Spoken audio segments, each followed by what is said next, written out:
మన టీవీ ఛానల్కు స్వాగతం. నేటి ముఖ్య వార్త. పార్టీలకు అతీతంగా కలిసికట్టుగా రాయదుర్గంను అభివృద్ధి పథంలో నడిపిద్దామని ఎమ్మెల్యే కాలు శ్రీనివాసులు పిలుపునిచ్చారు. అనంతపురం జిల్లా రాయదుర్గం పట్టణంలో మున్సిపల్ కార్యాలయంలో ఎక్స్ అఫీషియో సభ్యునిగా ఎమ్మెల్యే కాలు శ్రీనివాసులు ప్రమాణ స్వీకారం చేశారు. సార్వత్రిక ఎన్నికలు ముగిశాయి. ఎన్నికలు ముగిసే వరకు రాజకీయాలు, ఆ తర్వాత అందరూ కలిసికట్టుగా ప్రజాస్వామ్యాల పరిరక్షణకి పార్టీలకు అతీతంగా పనిచేద్దామని ఎమ్మెల్యే కాలు శ్రీనివాసులు పిలుపునిచ్చారు.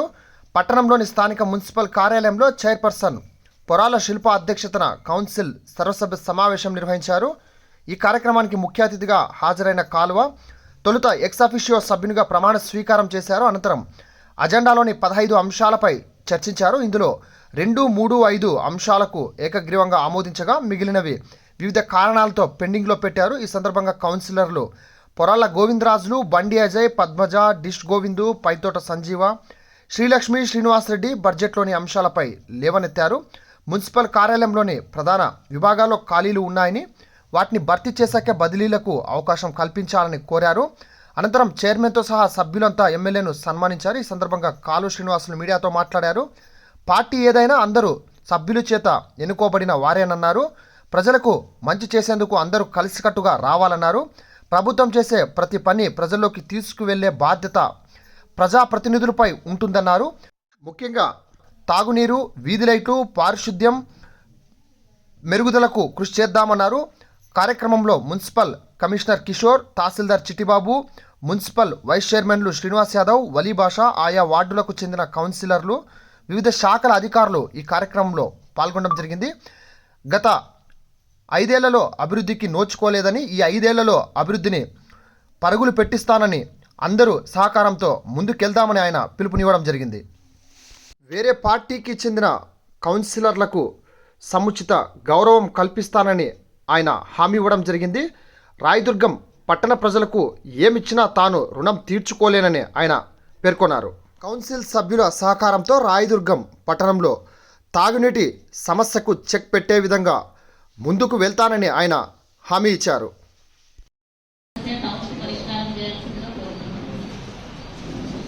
అధికారుల సమన్వయ లోపం ఉంది.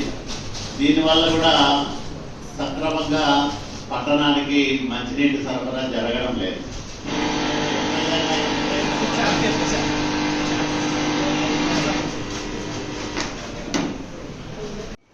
దాంట్లో తేలిందేమంటే, గతంలో 2014-19 మధ్య కాలంలో నేను శాసనసభ్యుడిగా ఉన్నప్పుడు పట్టణానికి సరఫరా చేసే మంచినీటి వ్యవస్థకు రూరల్ ఫీడర్ ఉండేది. అంటే గ్రామీణ ప్రాంతాల్లో 8 గంటలు కరెంట్ ఉంటే రోజుకు 8 గంటలు మాత్రమే మనం పంపు చేసుకోవడానికి అవకాశం ఉండేది. ఒక 60 లక్షల రూపాయలు దానికి ప్రత్యేకంగా మంజూరు చేయించి రాయదుర్గం నుంచి కనేకల్ వరకు సపరేట్గా ఒక లైన్ వేయించాం. అంటే కరెంటు రాయదుర్గం నుంచి కనేకల్ పోతుంది, కనేకల్ నుంచి నీళ్లు రాయదుర్గానికి వస్తున్నాయి. మీరు అన్నట్లు మధ్యలో వీరాపురం సబ్ స్టేషన్ ఉంది. ఈ 37 కిలోమీటర్లు మొత్తం, అంతేనా? 27-30 అవుతుంది మొత్తము. ఈ ఎక్కడ ఇంటరప్షన్ వచ్చినా దాన్ని సరి చేయడానికి చాలా టైం తీసుకుంటా ఉన్నాం. దానికోసమనే మనం ఏం చేసామంటే వీరాపురం సబ్ స్టేషన్కి లింక్ చేయమన్నాం. అది నా పైన చూపిన రాయదుర్గం పట్టణ ప్రజల ఆదరాభిమానాలను నేను ఎప్పుడు కూడా మర్చిపోను. ఎందుకంటే నేను 15,000 మెజార్టీ ఆశిస్తే ఇంకా 1000 ఎక్కువ ఇచ్చారు, కానీ నాకు ఎక్కువ ఎక్కడ తక్కువ చేయాల పట్టణ ప్రజలు. కాబట్టి ఈ సందర్భంగా మీ అందరినీ నేను కోరుకునేది ఒకటే, తప్పకుండా దేవుడు నాకు ఇచ్చిన శక్తితో, అట్లాగే ప్రభుత్వంలో నాకున్న పలుకుబడితో రాయదుర్గం పట్టణ అభివృద్ధి బాగా జరగడానికి నా వంతు నేను నిరంతరం ప్రయత్నం చేస్తా, పని చేస్తా. మిమ్మల్ని కూడా ప్రజాప్రతినిధులుగా మీకు సముచితమైన గౌరవ మర్యాదలు ఇచ్చే విధంగా నా నుంచి ఎక్కడ లోటుపాట్లు జరగకుండా నేను చూసుకుంటా. నేను ఎక్కడైనా పట్టణంలో పర్యటించేటప్పుడు అక్కడ స్థానిక కౌన్సిలర్లుగా మీకు కూడా ముందస్తు సమాచారం ఇవ్వాలని అధికారులను నేను కోరుతా ఉన్నా. ఎందుకంటే అందరం కలిసి పట్టణాన్ని బాగు చేద్దాం, పట్టణ ప్రజలకు సౌకర్యాలు మరింతగా మెరుగుపరుద్దాం. ప్రధానంగా మున్సిపాలిటీ నుంచి కోరుకునేది మూడు అంశాలు. ఒకటి మంచినీరు, 2 వీధి లైట్లు, మూడవది మురుగునీటి వ్యవస్థ. ఈ మూడింటి పైన ప్రత్యేకమైన శ్రద్ధ పెట్టి మనమందరం పనిచేయాల్సిన అవసరం ఉంది. ఇప్పుడు వర్షాకాలం ప్రారంభమవుతా ఉంది. అధికారులందరూ కూడా నేను ఒకటే విజ్ఞప్తి చేస్తా ఉన్నాను, మీరు ప్రియారిటీస్ ఫిక్స్ చేసుకోండి.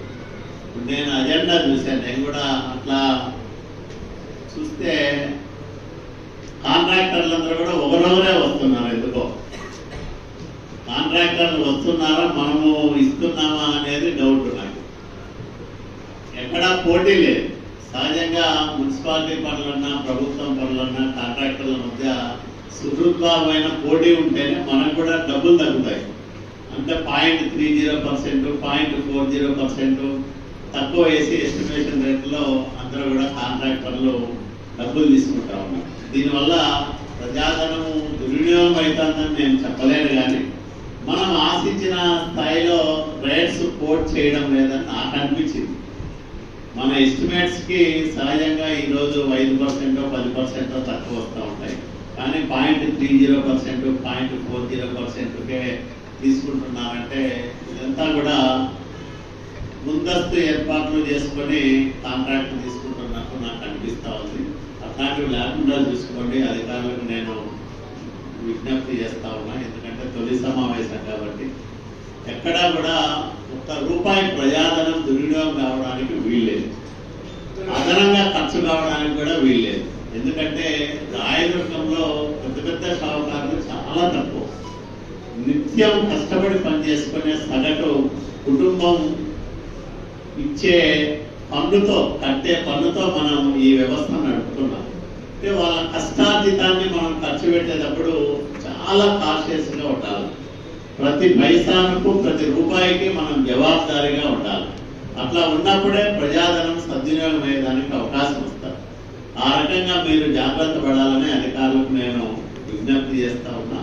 పట్టణంలో ఇప్పుడు వర్షాకాలం ప్రారంభం అవుతోంది కాబట్టి మెయిన్ ట్రైన్ ఎక్కడ ఇబ్బంది లేకుండా చూడండి. మీరు ఉదయం 6:30, 7 గంటలకు 7:30కో ఒకసారి వెళ్దాం, కావాలంటే అందరూ రావండి.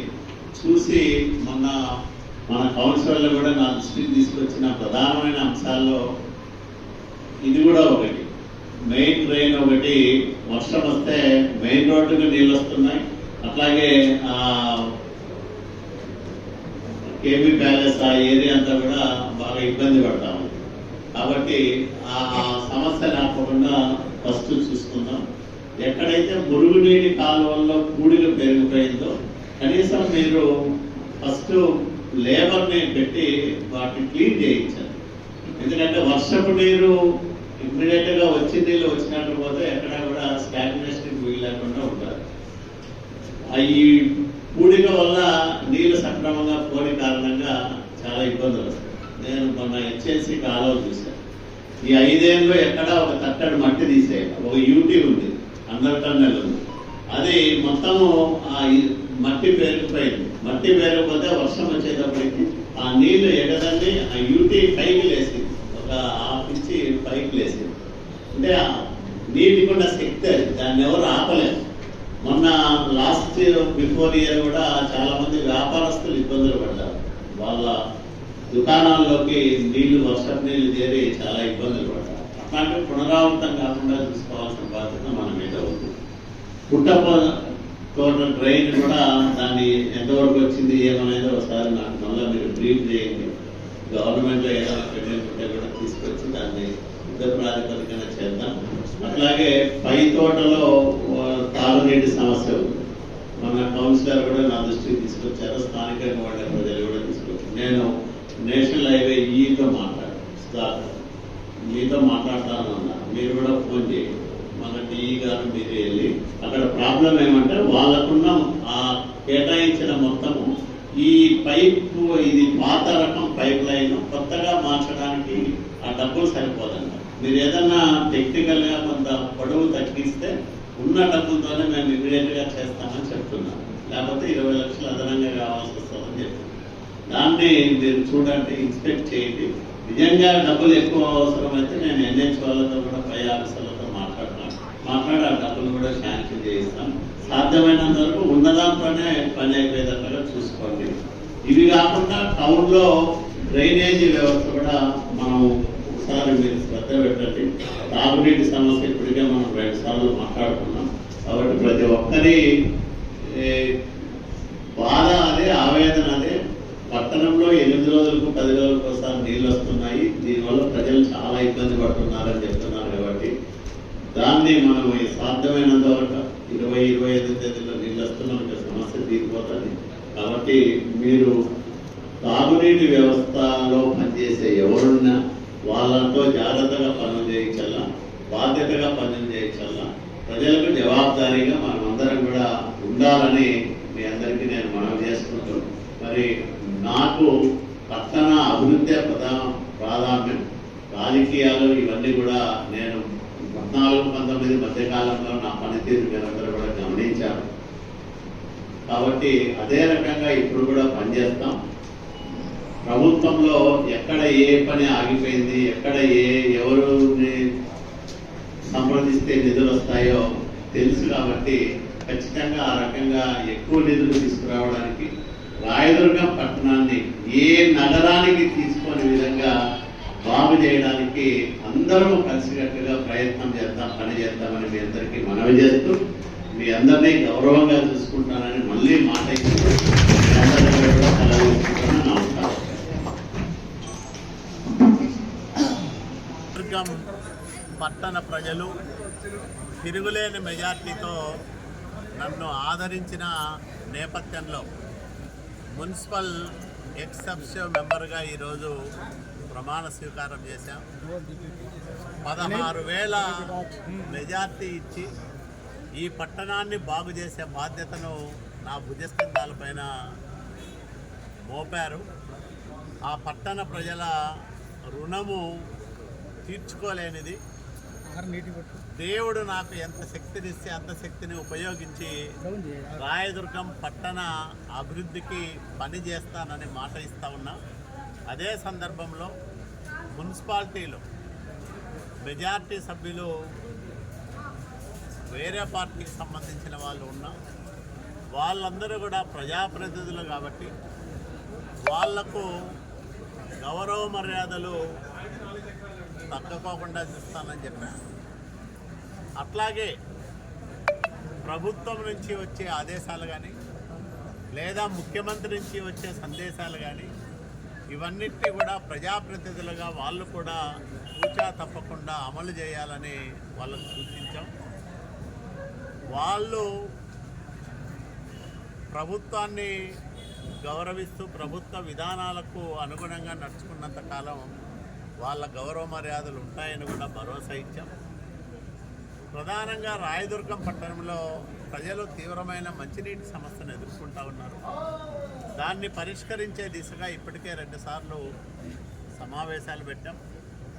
విద్యుత్ శాఖ అధికారులు అట్లాగే మున్సిపల్ అధికారులతో సంయుక్తంగా సమావేశం నిర్వహించి సమస్యలన్నింటినీ కూడా చర్చించి 15 రోజుల్లో పరిష్కారం కనుగొనాలని ఆయా శాఖల అధికారులకు ఆదేశాలు ఇవ్వడం జరిగింది.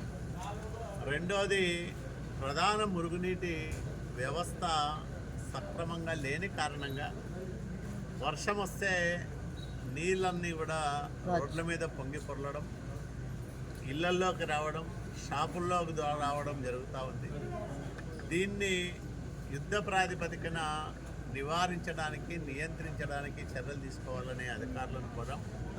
ఎందుకంటే వర్షాకాలం కాబట్టి ఈ వర్షాకాలంలో ఎవరు ఇబ్బంది పడకుండా చూడమని కోరాం. మంచినీళ్ళు, మురుగునీటి కాలువ వ్యవస్థలతో పాటు వీధి దీపాల సమస్య కూడా చాలా తీవ్రంగా ఉంది. వాటన్నిటినీ పరిష్కరించమని సూచించాం. ప్రభుత్వం నుంచి మున్సిపాలిటీకి ప్రత్యేకంగా నిధులు తీసుకొస్తే తప్ప మున్సిపాలిటీ బతికి బట్ట కట్టే పరిస్థితి కల్పించడం లేదు. చిన్న చిన్న పనులకు కూడా మున్సిపాలిటీ దగ్గర డబ్బులు లేవు. కాబట్టి రాయదుర్గం మున్సిపాలిటీ ఆర్థిక పరిస్థితిని దృష్టిలో పెట్టుకొని సాధ్యమైనంత వరకు ప్రభుత్వం నుంచి నేను నిధులు తీసుకొచ్చి వివిధ అభివృద్ధి కార్యక్రమాలు చేసేదానికి ప్రయత్నం చేస్తాం. అమృత్ 2లో కొన్ని ప్రతిపాదనలు ఉన్నాయి.